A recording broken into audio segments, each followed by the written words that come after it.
Covenant of restoration. Is a covenant of immediate.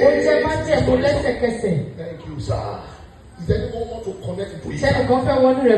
What did Peter tell them? He said, in the name of Jesus. He said, Professor. He said, pray the next prayer. He addressed the situation with the name that's above all names. I pray for you in the name of Jesus Christ. What is not working? What is not profiting? What is not flowing? What is not going in your life? As from before, shall start flowing now in the name of Jesus. I decree it in the name of Jesus Christ. Sit down, sir.